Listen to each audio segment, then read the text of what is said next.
Majority of government land जो अभी खाली है उन पर इलीगल ऑक्यूपेंट्स रह रहे हैं।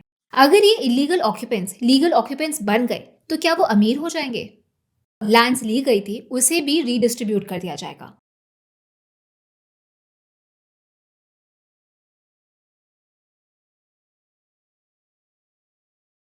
डिफेंस फोर्सेस का काम नौकरी देना नहीं, देश की सुरक्षा करना है। लोकल यूथ को नौकरी की तलाश में शहर माइग्रेट नहीं करना पड़ेगा। ये हो गया तो जो हमारे इतने सारे मैकेनिकल और इलेक्ट्रिकल इंजीनियर्स यूएस और जर्मनी में काम करने जाते हैं उन्हें इंडिया में ही जॉब अपॉर्चुनिटी मिल जाएगी।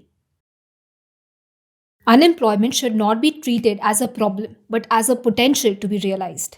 मतलब हमें अनएम्प्लॉयमेंट को प्रॉब्लम की तरह नहीं देखना चाहिए, हमें इसे अपॉर्चुनिटी की तरह देखना चाहिए। अगर हम इस अपॉर्चुनिटी को सही से यूटिलाइज कर पाए तो इससे हम आगे बढ़ सकते हैं। आज की वीडियो में हम देखेंगे कि भारत में अनएम्प्लॉयमेंट क्यों है। फिर देखेंगे कि बीजेपी और कांग्रेस ने अनएम्प्लॉयमेंट खत्म करने के लिए क्या स्टेप्स प्रॉमिस किए हैं।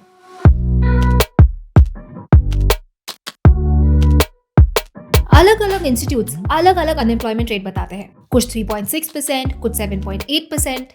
ये डेटा कलेक्ट और एनालाइज करने के तरीके पर डिपेंड करता है। जैसे centre for monitoring Indian economy यानी सीएमआई जिस दिन सर्वे करती है उस दिन लोगों का एम्प्लॉयड और अनएम्प्लॉयड डेटा रिकॉर्ड करती है। On the other hand PLFS का यूजुअल स्टेटस डेटा पूरे साल का एम्प्लॉयड और अनएम्प्लॉयड स्टेटस रिकॉर्ड करता है। एग्जैक्ट डेटा कुछ भी हो, हमें पता है कि भारत में काफी अनएम्प्लॉयमेंट है। इसका मेजर रीजन पॉपुलेशन ग्रोथ है। जितनी स्पीड से हमारी पॉपुलेशन बढ़ रही है उतनी स्पीड से नौकरियां नहीं बढ़ रही। पर ये अकेला रीजन नहीं है, कई डेकेड्स के इकोनॉमिक मिसमैनेजमेंट के वजह से भी ये प्रॉब्लम हुई है। जब कोई देश डेवलप करता है तो लोग एग्रीकल्चर से मैन्युफैक्चरिंग जॉब्स की तरफ शिफ्ट होते हैं और फिर मैन्युफैक्चरिंग से सर्विस सेक्टर की तरफ। जैसे चाइना पहले एग्रेरियन इकोनॉमी था, आज वो मैन्युफैक्चरिंग सुपर पावर है, अब वो सर्विस सेक्टर में एंटर कर रहा है। उनकी बाइट डांस और टेंसेंट जैसी कंपनी इसका प्रूफ है। भारत में ऐसा नहीं हुआ। ज्यादा लोग एग्रीकल्चर से मैन्युफैक्चरिंग सेक्टर में शिफ्ट ही नहीं हुए क्योंकि मैन्युफैक्चरिंग सेक्टर ठीक से डेवलप ही नहीं हो पाया। इसके कई रीजंस हैं। जैसे 1991 से पहले सारी मेजर कंपनीज गवर्नमेंट चला रही थी जिसके वजह से वो अनकम्पिटिटिव थे। 1991 के बाद प्राइवेट प्लेयर्स को भी बड़ी कंपनी शुरू करने की परमिशन दी गई। पर मैन्युफैक्चरिंग सेक्टर की सक्सेस गवर्नमेंट के इंफ्रास्ट्रक्चर इन्वेस्टमेंट पर डिपेंड करता है। प्राइवेट प्लेयर्स एक्सपेक्ट करते हैं कि सरकार रोड्स इंप्रूव करे, इलेक्ट्रिसिटी सप्लाई कंटिन्यूअस हो, लेबर लॉज में रिफॉर्म किए जाए, एक्सपोर्ट बढ़ाने के लिए पोर्ट्स बनाए जाए। पर सरकार ने ये सब नहीं किया, इसलिए प्राइवेट प्लेयर्स ने भी मैन्युफैक्चरिंग सेक्टर में ज्यादा इन्वेस्ट नहीं किया। थैंकफुली उस टाइम इंटरनेट बूम चल रहा था। भारत में आईटी सेक्टर डेवलप होने लगा क्योंकि इसमें ना ज्यादा पब्लिक इंफ्रास्ट्रक्चर की जरूरत होती है ना ज्यादा प्राइवेट इन्वेस्टमेंट की। पर सर्विस सेक्टर इतना ग्रो नहीं कर पाया कि वो लोगों को एग्रीकल्चर सेक्टर से एब्जॉर्ब कर पाए। मतलब कई सालों के इकोनॉमिक मिसमैनेजमेंट के वजह से सर्विस सेक्टर ज्यादा ग्रो नहीं कर पाया, मैन्युफैक्चरिंग सेक्टर ठीक से डेवलप नहीं हुआ और पॉपुलेशन इतनी बढ़ गई कि सब लोग एग्रीकल्चर में एब्जॉर्ब नहीं हो सकते थे। पिछले 10 सालों में सरकार ने इंफ्रास्ट्रक्चर डेवलपमेंट में काम किया है। इंफ्रास्ट्रक्चर डेवलप होगा तो मैन्युफैक्चरिंग सेक्टर डेवलप होगा। चाइना मैन्युफैक्चरिंग हब इसलिए है क्योंकि चाइना की सरकार ने इंफ्रास्ट्रक्चर में बहुत इन्वेस्ट किया है। मैंने इस वीडियो में पिछले 5 साल की अचीवमेंट दिखाई है और इस वीडियो में बीजेपी और कांग्रेस के अगले 5 साल का प्लान बताया है। अब देखते हैं कि कांग्रेस का अनएम्प्लॉयमेंट खत्म करने के लिए अगले 5 साल का क्या प्लान है। कांग्रेस ने वादा किया है कि वो गवर्नमेंट लैंड को गरीबों में बांट देगी। मेजॉरिटी ऑफ गवर्नमेंट लैंड जो अभी खाली है उन पर इलीगल ऑक्यूपेंट्स रह रहे हैं। अगर ये इलीगल ऑक्यूपेंट्स लीगल ऑक्यूपेंट्स बन गए तो क्या वो अमीर हो जाएंगे? कांग्रेस का अगला वादा है कि जो लैंड सीलिंग एक्ट के अंडर लैंड्स ली गई थी उसे भी रीडिस्ट्रीब्यूट कर दिया जाएगा। ये लॉ 1940s के हिसाब से ठीक था क्योंकि उस टाइम ऑलमोस्ट हर इंसान एग्रीकल्चर से रिलेटेड था। पर 2020s में लोग एग्रीकल्चर सेक्टर से सर्विस और मैन्युफैक्चरिंग सेक्टर की तरफ मूव करना चाहते हैं। लैंड रीडिस्ट्रीब्यूशन स्कीम्स लोगों को एग्रीकल्चर सेक्टर में रोकेगी। और क्या हमारे पास इतनी जमीन है कि हर अनएम्प्लॉयड इंसान को या हर गरीब इंसान को सफिशिएंट जमीन मिल जाए? कांग्रेस का अगला वादा है 30 लाख जॉब वैकेंसीज को भरना। जिन लोगों का सपना गवर्नमेंट जॉब है उनका फायदा होगा। पर गवर्नमेंट वैकेंसीज भरने से अनएम्प्लॉयमेंट की प्रॉब्लम खत्म नहीं होगी, इसलिए कांग्रेस ने और गवर्नमेंट जॉब्स बनाने का वादा किया है। और आशा वर्कर को अपॉइंट किया जाएगा। आंगनवाड़ी वर्कर्स का नंबर डबल कर दिया जाएगा। आशा वर्कर्स और आंगनवाड़ी वर्कर्स ग्राउंड लेवल पर हेल्थ केयर सर्विसेज प्रोवाइड करती है। इससे भी अनएम्प्लॉयमेंट की प्रॉब्लम खत्म नहीं होगी। और वैसे भी आप में से कितने लोग आशा वर्कर और आंगनवाड़ी वर्कर बनने का सपना रखते हैं? कांग्रेस का अगला वादा है रेयर अर्थ माइनिंग बढ़ाना। माइनिंग का शेयर जीडीपी में 5% तक बढ़ाया जाएगा। इससे अनस्किल्ड और सेमी स्किल्ड लोगों को नौकरी मिलेगी। कांग्रेस का अगला वादा है अर्बन एम्प्लॉयमेंट गारंटी प्रोग्राम लाना। इसके अंडर जो भी गरीब लोग शहरों में रह रहे हैं उन्हें इंफ्रास्ट्रक्चर कंस्ट्रक्शन में गारंटीड काम दिया जाएगा। कांग्रेस का अगला वादा है पंचायत लेवल पर सोलर ग्रिड्स लगाना। इससे विलेज के यूथ के लिए जॉब्स डेवलप होंगी। कांग्रेस का अगला वादा है वर्कर्स को सस्ता खाना प्रोवाइड करना, जिसके लिए देश भर में इंदिरा कैंटीन्स खोली जाएंगी। अगर इसमें करप्शन ना हो, लोगों को न्यूट्रिशियस खाना मिले, सब लोगों को खाना मिले, तो ये बहुत अच्छी स्कीम है। पर ऐसी किचन्स को पूरे देश में एस्टैब्लिश करने के लिए बहुत खर्चा होगा। दूसरी स्कीम्स जैसे सब्सिडाइज राशन स्कीम्स के लिए बजट कम करना पड़ेगा, शायद टैक्स भी बढ़ाना पड़े। कांग्रेस का अगला वादा है स्किल ट्रेनिंग इंस्टीट्यूट बनाना, स्टूडेंट्स का एजुकेशनल लोन माफ करना, right to apprenticeship act implement करना। अप्रेंटिसशिप एक्ट में हर ग्रेजुएट और डिप्लोमा होल्डर को 1 साल की अप्रेंटिसशिप गारंटीड है। इससे यूथ को पहली जॉब तो मिल जाएगी, पर उसके बाद क्या? कांग्रेस का अगला वादा है अग्निपथ स्कीम को खत्म करना। ये बहुत अनफॉर्चुनेट है कि कांग्रेस डिफेंस फोर्सेस को एम्प्लॉयमेंट जनरेशन का तरीका समझती है।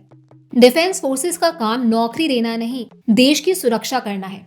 इसके लिए अगर डिफेंस फोर्सेस अग्निपथ स्कीम के फेवर में है तो कांग्रेस को इसमें पॉलिटिक्स नहीं करनी चाहिए। अब हम बीजेपी के वादों पर आते हैं। बीजेपी ने वादा किया है कि वो इंडस्ट्रियल कॉरिडोर के अलोंग इंडस्ट्रियल सिटीज डेवलप करेंगे। इससे देश के बैकवर्ड रीजन्स का डेवलपमेंट होगा। लोकल यूथ को नौकरी की तलाश में शहर माइग्रेट नहीं करना पड़ेगा।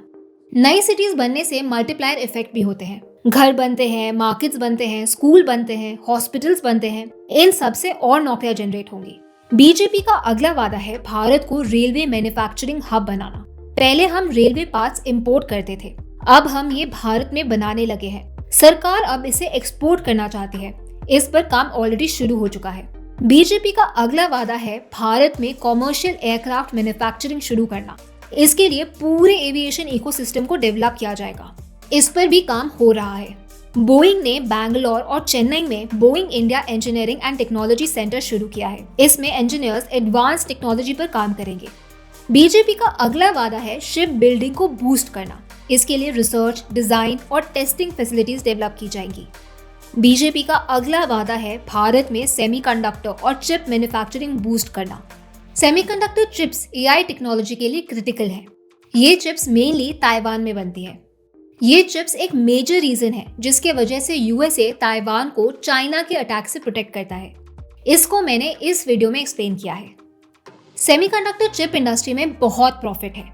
एग्जाम्पल, एनवीडिया का अगले 5 सालों में 38% compound annual growth rate predict किया गया है। पर सेमीकंडक्टर फैब्स चलाने के लिए continuous supply of pure water और अनइंटरप्टेड इलेक्ट्रिसिटी की जरूरत होती है। ये सरकार को इंश्योर करना पड़ेगा, तभी प्राइवेट प्लेयर्स इसमें इन्वेस्ट करेंगे। इन सब एफर्ट से मैन्युफैक्चरिंग सेक्टर और सर्विस सेक्टर को बूस्ट मिलेगा। इससे सेमी स्किल्ड वर्कर्स और हाईली स्किल्ड इंजीनियर्स को भी काम मिलेगा। ये हो गया तो जो हमारे इतने सारे मैकेनिकल और इलेक्ट्रिकल इंजीनियर्स यूएस और जर्मनी में काम करने जाते हैं, उन्हें इंडिया में ही जॉब अपॉर्चुनिटी मिल जाएगी। बीजेपी ने फार्मास्यूटिकल कंपनीज को रिसर्च एंड डेवलपमेंट में इन्वेस्टमेंट बढ़ाने के लिए रिसर्च लिंक्ड इंसेंटिव स्कीम्स लाने का वादा किया है। हम ट्रॉपिकल एरिया में आते हैं। Major pharmaceutical companies developed countries में है, जो टेम्परेट एरियाज में है। डेंगू और मलेरिया जैसी डिजीजेस ट्रॉपिकल कंट्रीज में होती हैं, ना कि temperate. Developed countries tropical diseases पर रिसर्च नहीं करते क्योंकि ना उनके देश में ये प्रॉब्लम है, ना इनकी दवाई को एक्सपोर्ट करके वो ज्यादा प्रॉफिट कमा सकते हैं क्योंकि ट्रॉपिकल कंट्रीज के पास इतना पैसा नहीं होता। हमें अपने देश में डिजीजेस कम करनी है तो अपने देश में रिसर्च एंड डेवलपमेंट पर इन्वेस्टमेंट करना होगा। ये स्कीम्स इस डायरेक्शन में इंपॉर्टेंट रोल प्ले करेगी। बीजेपी का अगला वादा है भारत को टॉय मैन्युफैक्चरिंग हब बनाना। इसमें बहुत प्रॉफिट है। जो हमारे ट्रेडिशनल क्राफ्ट्स हैं उन्हें और अट्रैक्टिव बनाने के लिए डिजाइन स्कूल के साथ कोलैबोरेट कराया जाएगा। एग्जाम्पल, अगर आप हैंडीक्राफ्ट टेक्सटाइल बेचते हो तो उसमें ज्यादा प्रॉफिट नहीं होगा, पर अगर उसी टेक्सटाइल का आप बैग बना के बेचोगे तो उससे ज्यादा प्रॉफिट होगा। बीजेपी का अगला वादा है पेपर लीक को रोकने के लिए नया लॉ लाना। अनफॉर्चुनेटली ये प्रॉब्लम बहुत कॉमन है। इस वजह से यूथ के कई साल वेस्ट हो जाते हैं। बीजेपी का अगला वादा है मुद्रा लोन की लिमिट डबल करना। जो लोग अपना छोटा सा बिजनेस शुरू करना चाहते हैं उन्हें मुद्रा लोन मिलता है। इसकी लिमिट 10 लाख है। मतलब जो लोग 10 लाख का लोन लेकर वापस कर चुके हैं वो अब 20 लाख का लोन ले सकते हैं। जो लोग टाइमली लोन रीपे करते हैं ऐसी स्कीम्स उन्हें रिवॉर्ड करती है। लोन माफ करने वाली स्कीम्स लोन डिफॉल्टर्स को रिवॉर्ड करती है। बीजेपी का अगला वादा है वर्कर्स के लिए ई श्रम पोर्टल को वन स्टॉप सोल्यूशन बनाना। इसमें अनऑर्गेनाइज्ड वर्कर्स जैसे फिशरमैन और वीवर्स, गिग वर्कर्स जैसे डिलीवरी बॉयज और फ्रीलांसर्स, माइग्रेंट वर्कर्स जैसे कंस्ट्रक्शन वर्कर्स और ट्रक ड्राइवर्स, इन सबको रजिस्टर करवाया जाएगा। जो लोग जिस गवर्नमेंट स्कीम के लिए एलिजिबल है उन्हें वो स्कीम अपने अकाउंट में दिख जाएगी। जैसे कंस्ट्रक्शन वर्कर्स के लिए एक स्कीम चलती है, फिशरमैन के लिए दूसरी। इस पोर्टल से वो इन स्कीम्स के लिए रजिस्टर कर पाएंगे। ये सारे बीजेपी के वादे हैं। अनएम्प्लॉयमेंट दूर करने के लिए कांग्रेस ने मेनली गवर्नमेंट रिसोर्सेज को बांटना, गवर्नमेंट जॉब्स भरना और गवर्नमेंट जॉब्स बढ़ाने का वादा किया है। बीजेपी ने क्वालिफाइड यूथ के लिए इंजीनियरिंग और R&D सेक्टर में जॉब्स बढ़ाने का वादा किया है। जब aviation sector, semiconductor sector, railway industry बढ़ेगी तो सेमी स्किल्ड और अनस्किल्ड लेबर को भी काम मिलेगा। अनऑर्गेनाइज्ड वर्कर्स को सोशल सिक्योरिटी प्रोवाइड करने के लिए ई श्रम पोर्टल को भी डेवलप किया जा रहा है। आई होप आपको मेरी इस वीडियो से क्लैरिटी मिली होगी कि कौन सी पॉलिटिकल पार्टी अनएम्प्लॉयमेंट कम करने का पोटेंशियल रखती है और कौन सी नहीं। जय भारत।